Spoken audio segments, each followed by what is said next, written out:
Hey everybody, so I got a request to do a tutorial on how to make photographs grow and shrink, and that's what I'm going to do with today's video. Alright, let's get started. We've seen this before. This is the page that I've been working on as an example with the animation and so on and so forth. This is the InDesign file we're looking at here. Made some adjustments to my table of contents page based on my last video. I'm liking the look of this a little better. I still need to get an image here and so on and so forth. But these are two of the images that actually grow within the size of the frame. So let's take a look at those. So the way I did these were not done in the animation panel. Instead I made these buttons.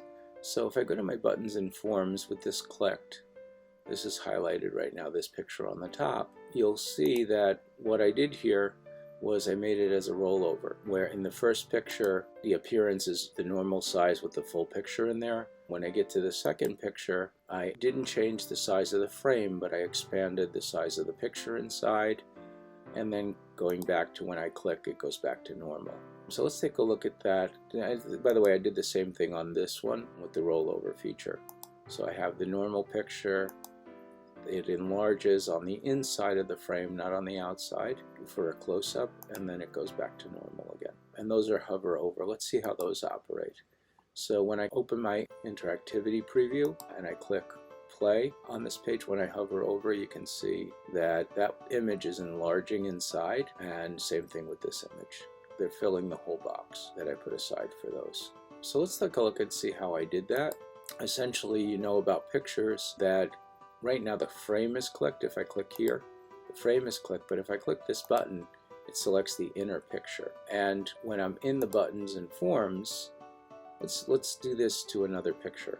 Let's put a picture here now. So in this box, I'm going to place something by Command D, and I'll find any picture. It doesn't much matter what picture I use. Here's a picture of brayers. Brayers are tools that we use in printmaking, and it's part of my interactive ad anyway, so let me click open and put those brayers in there. So right now the brayers are kind of overflowing the box a little bit. I'm going to go Command Option Shift and E, and what that does is it fits the entire picture inside the frame, leaving a little room on the left and the right. So let's say that's the image that I want to use there, which is good actually for my interactive ad because brayers take a part of that. Okay, so now with this selected, not the inner picture but the outer frame, I'm going to go to buttons and forms. I'm going to make this a button, and I can do on click, on release or tap, so I'm going to do this on click as well. I'm going to call this brayer ad. Okay. And now what I have to do is work on the appearance. So on my normal, it's that size of the picture. When I come over to the rollover, I'm going to click the inner picture, and I'm going to resize that inner picture. So I'm just going to grab an end and drag it a little bit in this direction and back in this direction as well to come in closer to that image, and then I'm going to have it return to the normal size. Alright, so that's what I'm going to put there, and I'm going to add an action, and I'm going to go to page. So that's my settings for now. So when I come back in here and I go to my interactivity, let's make this bigger so you can see it more easily. So now when I rerun the page by pressing play there, it has the picture in there, and when I hover over it, it gets larger. So that's one way to enlarge pictures as buttons. Next, I'm going to show you how to do it through an animation. One thing I wanted to show you is on that interactivity page, we have these buttons in the corners. So if we have it set to previewing only the one spread or page that we have open, it's going to default back to these. I could also set for the whole document by clicking this button. Now if I run a preview, I can get to my other pages. Now I can check the interactivity of the whole magazine by going to the other pages. I can do it over here. So this is a video that I have embedded. Here is the other picture I wanted to show you. When I click on that picture, you see it gets larger and then it's going back to the image. I'm going to reload it so you can see it again.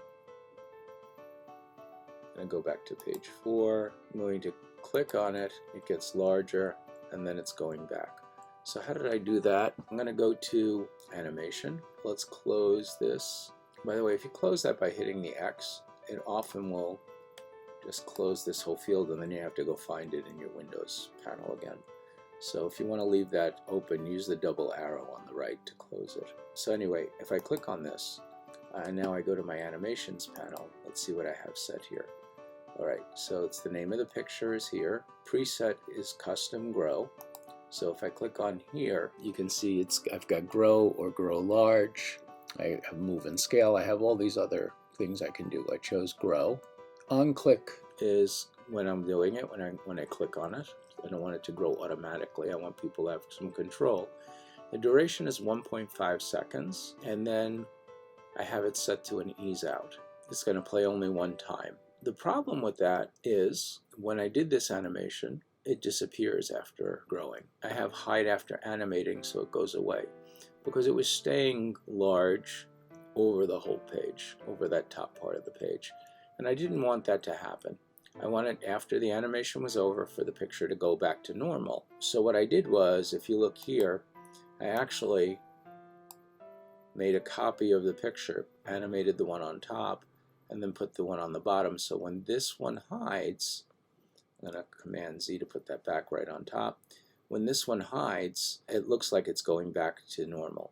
And I did that by adding just the extra picture. So that's how you would animate a picture to grow. You can look at these settings here, and I can change the scale. I grew it to twice its size, 200%, and I did that proportionally by locking this, so that when this was 200%, this automatically grew 200% so it doesn't distort. All right, so that's the 2 ways to make a picture grow inside your digital publication. All right, have a great day, everybody.